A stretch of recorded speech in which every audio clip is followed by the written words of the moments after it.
Sometime in the last 2 years, a chip rolled off a line in Hefei, China. A dynamic random access memory chip, functionally identical to one Samsung ships from Pyeongtaek. And it was priced lower. Not dramatically lower, just lower.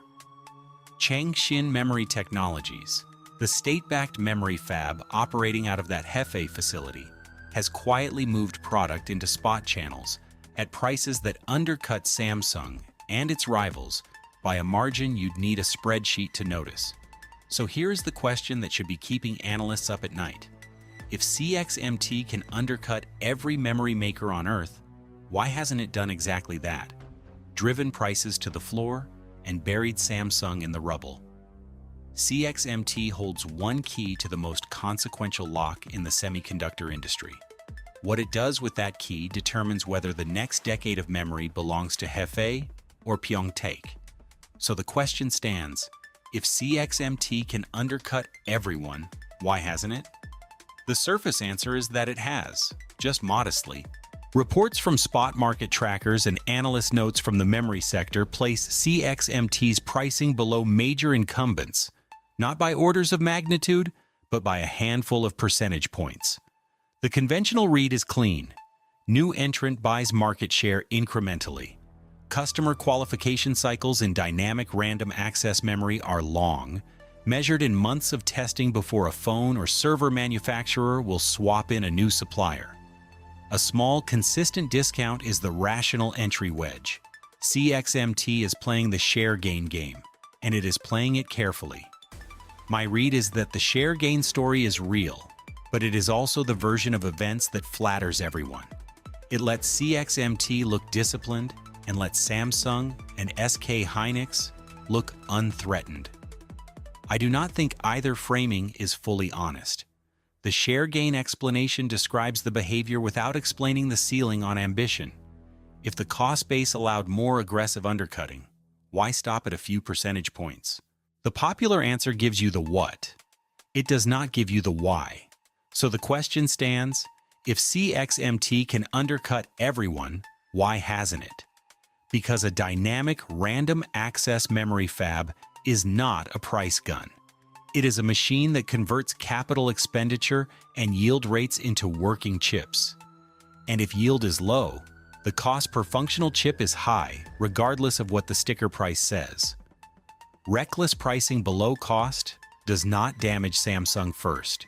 It drains CXMT's own cash reserves, delays equipment recovery, and compounds the yield problem by removing the revenue stream that funds process improvement. Industry analysts consistently flag yield rate as the primary lever on unit economics for newer entrants. CXMT is reported to be producing at nodes behind the leading edge. Assessments from the memory industry suggest a gap of at least 1 to 2 generations versus Samsung and SK Hynix, though no independent audit of CXMT's internal yield numbers exists.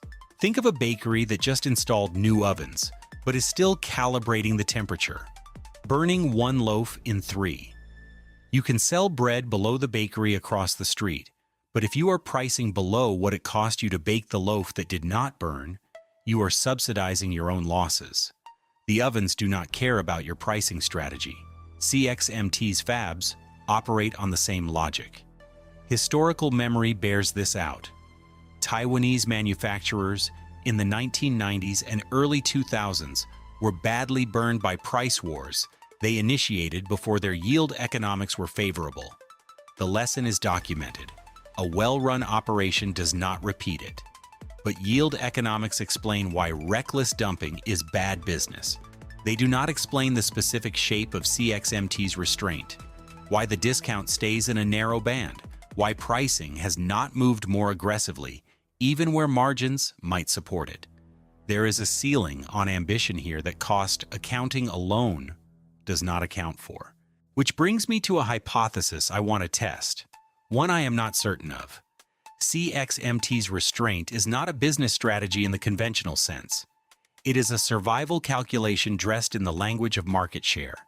So the question stands, if CXMT can undercut everyone, why hasn't it? Because CXMT still depends on foreign equipment. Not for every step, China has made documented progress in domestic tooling, but at the process steps that determine whether a memory chip is competitive or mediocre, the dependency is real and significant. A price war loud enough to register as an existential threat to Samsung or Micron would arrive in Washington and Brussels as a policy problem before it arrived in those companies' earnings calls. The United States and allied export controls on advanced semiconductor manufacturing equipment are documented, public, and have expanded in successive rounds. CXMT, like Chinese memory manufacturing broadly, relies on equipment from companies including ASML, Applied Materials, and Lam Research for certain critical process steps. Company filings and analyst assessments confirm the dependency. The precise scope is not fully public, and no independent source has confirmed that CXMT has viable domestic substitutes for every critical deposition, etch, and lithography step at competitive nodes. The machines in question, extreme ultraviolet lithography systems, advanced etch tools, are each roughly the size of a city bus, cost hundreds of millions of dollars per unit, and take years to manufacture and install. There is no version of quickly replacing them that is measured in months. So pricing discipline is not generosity toward incumbents. It is the calculation that a visible, a devastating price assault on Samsung invites a counter move, a tightening of the equipment controls that already constrain CXMT, that kills the attacker before the target falls. This is where the export restriction reads differently than intended. The ban is a sealed door, and what is behind it is the equipment CXMT needs most. CXMT holds one key: pricing behavior that does not force a policy confrontation. Use that key to kick the door down, and the door does not open. The key breaks. I want to be direct about the limits of this reasoning. Everything in that third answer is game theory inference. No document, no executive statement, no leaked internal memo confirms that CXMT's pricing desk has modeled tool supply risk the way I am describing. The logic fits the observable facts. That is not the same as proof. The bullish reading of CXMT's position holds that its domestic tool ecosystem is further along than outside observers can verify.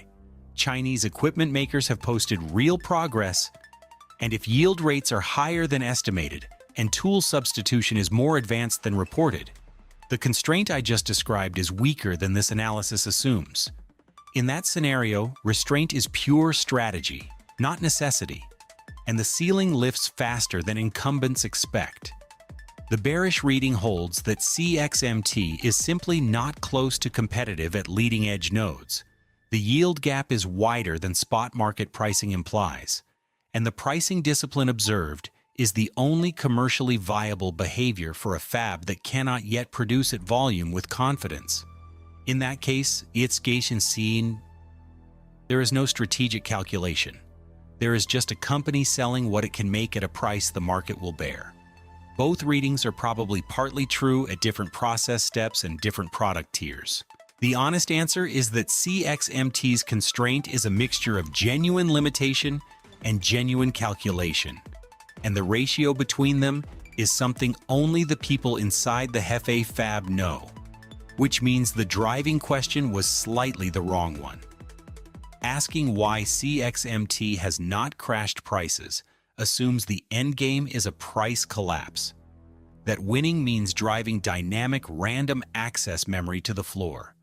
But the architecture of the constraint suggests the real contest is not about price at all.